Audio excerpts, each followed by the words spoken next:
මේ පිළිබඳව ලෞතර සම්මා සම්බුදුරජාණන් වහන්සේ දේශනා කරපු කරුණු ටිකක්ම අපි ඉගෙන ගන්නකොට කොයි තරම්නම් වැදගත්ද නිවනට උපකාරයිද පසේ බුදුරජාණන් වහන්සේලා ගැන ඉගෙන ගන්න එක හිත පහදවා ගන්න එක වඳින එක කියන කාරණාව ඔබටම තේරෙයි. මම ඒක ආරම්භ කරන්නම් මේ විදිහට.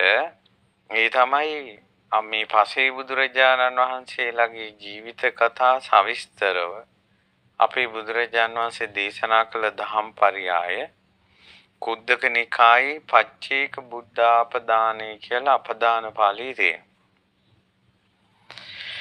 එතකොට බුදුරජාණන් වහන්සේ ජේතවනාරාමේ වැඩවසන කල්හි වේදේහ මුනි කියලා කියන්නේ අපගේ ආනන්දයන් වහන්සේට. ආනන්ද ස්වාමීන් වහන්සේට තවත් නාමයක් තමයි වේදේහ මුනි. එතකොට ආනන්ද ස්වාමීන් වහන්සේ බුදුරජාණන් වහන්සේගෙන් අහනවා ස්වාමීනි භාග්‍යතුන් වහන්සේ පච්චේක බුද්ධ කියලා කියනවා. එතකොට කොයි විදිහටද පසේ බුදුරජාණන් වහන්සේලා බිහි වෙන්නේ? ඇයි ආනන්ද ස්වාමීන් වහන්සේ අහලා තියෙනවනේ බුදුරජාණන් වහන්සේ උත්තර දේශනාවක් වදාලා පින්වත් මහණනි බුදුරු දෙන්නෙක් ඉන්නවා.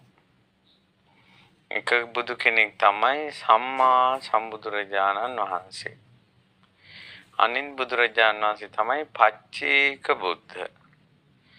පසේ බුදුරජාණන් වහන්සේ. ඊළඟට රහතන් වහන්සේලා 109කට දානෙ දෙනවට වඩා එක පසේ බුදුරජාණන් වහන්සේ නමකට දානෙ දී පූජා කිරීම මහත්ඵල මහානිසංසයි. ඊළඟට තූපාරාහ පූජ්‍යල බුදුරජාණන් වහන්සේ වෙනුවෙන් ස්තූප හදන්න සුදුසුයි. පසේ බුදුරජාණන් වහන්සේලා උදෙසා ස්තූප හදන්න සුදුසුයි. රහතන් වහන්සේලා උදෙසා ස්තූප හදන්න සුදුසුයි. සක්විති රජවරුන් උදෙසා ස්තූප හදන්න සුදුසුයි. එතකොට මේවා ධර්මයේ තුල කතා වෙන කාරණා.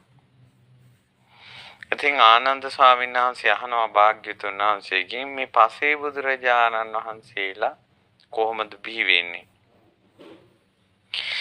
බුදුරජාණන් වහන්සේ දේශනා කරනවා තදාහ සබ්බඤ්ඤු වරෝ මහේසි ආනන්ද බද්දං මధుරස්සරේන යේ පුබ්බ බුද්දේසු කථාදිකාරා අලද්ද මොක්ඛා ජින ශාසනේසු. බුදුරජාණන් වහන්සේ සියල්ල අවබෝධ කරපු මහා ඍෂි බුදුරජාණන් වහන්සේ ආනන්ද ස්වාමීන් වහන්සේ ඇසූ ප්‍රශ්නයට මధుර ස්වරයෙන් මේ විදිහට මේ දේශනා කොට වදාලා යේ පුබ්බ බුද්දේසු කථාදිකාරා. ආනන්ද පසේ බුදුරජාණන් වහන්සේලා කියන්නේ කලින් බුද්ධ ශාසනවල බොහෝ පින් කරපු අය. ඊළඟට බලවත්ව ප්‍රතිපදාවේ හැසිරිච්ච අය. කථාදිකාරා. ගොඩාක් පින් කරලා ඒ වගේම කලින් බුද්ධ ශාසනවල බලවත්ව ප්‍රතිපදාවේ හැසිරෙලා. අලද්ද මොක්ඛා ජින ශාසනේසු. හැබැයි මේ බුද්ධ ශාසනවල විමුක්තියටපත් වෙන්න බැරි වුණා. මඟඵල වලටපත් වෙන්න බැරි වුණා. තේනේව සංවේග මුඛේන ධීරා විනාපි බුද්දේහි සුතික්ක පඤ්ඤා. ඉතින් මේ ධර්ම අවබෝධ කරගන්න බැරි සංවේගය ඒ පසේ බුදුරජාණන් වහන්සේලා ප්‍රතිපත්ති කලින් බුද්ධ ශාසනවල ප්‍රතිපත්ති හැසිරෙනකොට ධර්මය අවබෝධ කරගන්න බැරි වීමේ සංවේගය තිබුණා.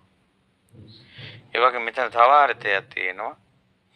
විනාපි බුද්දේහි සුතික්ක පඤ්ඤා. බුදුවරු නැතිව තියුණු කරපු ප්‍රඥාවෙන් ආරම්මනාපි පරිත්තකේන පච්චේක බෝධින් අනුපාපුනන්ති.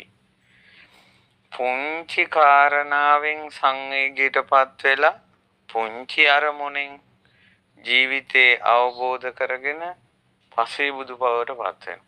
පසේ බුදු බවට පත් වෙන්නේ පුංචි කාරණාවකින්. පසේ බුදුවරු කියන්නේ සුවසී තමයි පසේ බුද්ධත්වයට පත් වෙන්නේ. පසේ බුදුවරුන් දසමාර සේනා පරාජයට පත් කිරීමක් නැහැ.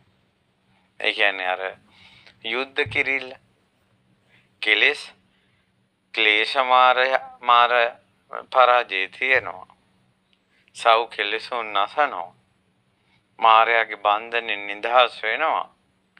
නමුත් අපේ බුදුරජාණන් වහන්සේ බෝධි මණ්ඩපේ කරපු යුද්ධේ ඒ වගේ යුද්ධයක් පස්සේ බුදුවරුන් නැහැ. ඒකයි සුවසේ ධර්මය අවබෝධ කරනවා කියන්නේ. අවබෝධ කරනවා සුවසේ. හැබැයි කලින් බුද්ධ ශාසනවල බලවත්ව ධර්මයේ හැසිරුණා. ඒකනේ කියන්නේ ගතපච්චාගත වත පුරනවා කියලා. අපි ඉදිරියට පිළිවෙත් කතා කරමු. ඊට පස්සේ තබ්බම්මි ලෝකම්මි මමන් තපෙත්වා පච්චේක බුද්ධෙහි සමෝව නත්ති තේසං ඉමං වන්න පදේශ මත්තං වක්ඛා මහං සාදු මහා මුනීනං. බුදුරජාණන් වහන්සේ දේශනා කරනවා මේ සබ්බේහි ලෝකම්හි මමන් තපෙත්වා මේ සියලු ලෝකේම තථාගතයන් වහන්සේ හැර පසේ බුදුරජාණන් වහන්සේ ගැන හරියට විස්තර කරන්න පුළුවන් කෙනෙක් නැහැ කියලා. සම්මා සම්බුදුරජාණන් වහන්සේ හැර මේ පසේ බුදුරජාණන් වහන්සේලා ගැන වර්ණනා කරන්න පුළුවන් කෙනෙක් නැහැ කියලා.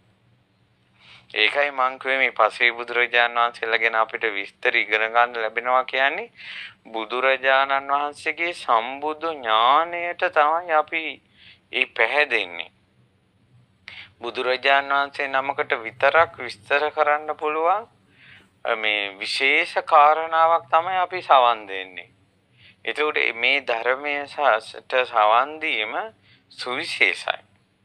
මොකද මේ විදිහේ දහම් විග්‍රහයක් සාරිපුත්ත මහ රහතන් වහන්සේට කරන්න බෑ. මොගලම් මහ රහතන් වහන්සේට කරන්න බෑ. ඊළඟට ආනන්ද ස්වාමීන් වහන්සේට කරන්න බෑ. 80 මහා ශ්‍රාවකයන් වහන්සේලාටම මේ පසේ බුදුවරු ගැන කරන දහම් විග්‍රහය කරන්න බෑ. ඒක බුදුරජාණන් වහන්සේට විතරයි කරන්න පුළුවන්. ඒ නිසා මේ පසේ බුදුරජාණන් වහන්සේලා ගැන ඉගෙන ගන්නවා කියන එක සුළු කොට තකන්න එපා. මේ බලන්නකො ඊළඟට විස්තර කරනවා. සයමේව බුද්ධානං මහා ඉසීනං සාදූනි ව්‍යාඛ්‍යානි මදුං කුද්දං.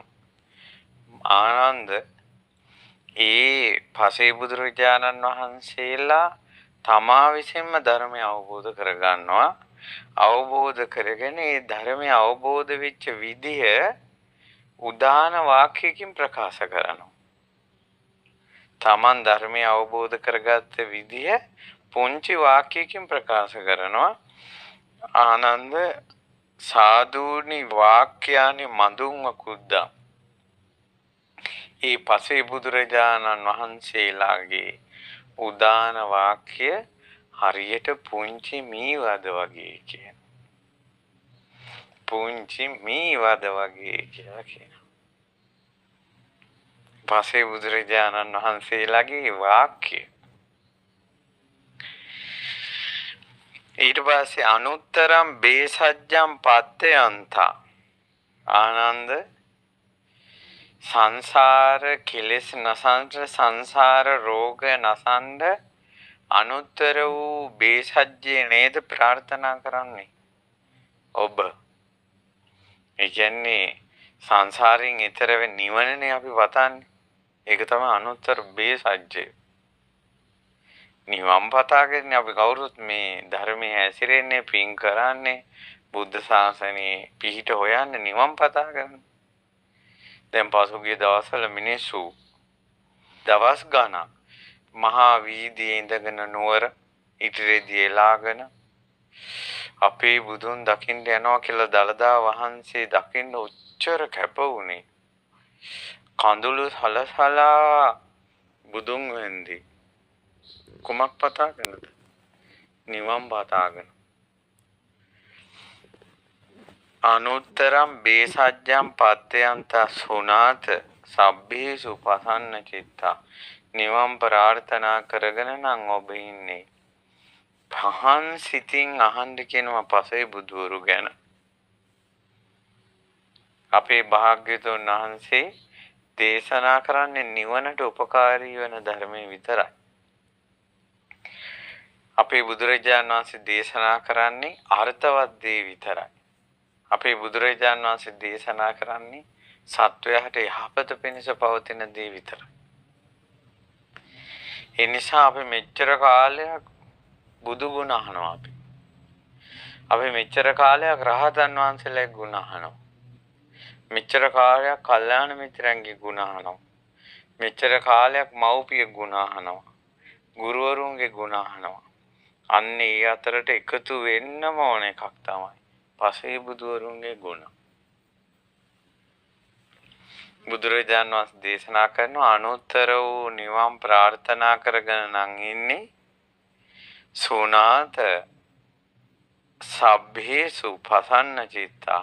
සියලු දෙනා නිවන් පතාගෙන ඉන්න සියලු දෙනා පහන් සිතින් අහන්න කියනවා පසේ බුදුවරු ගැන.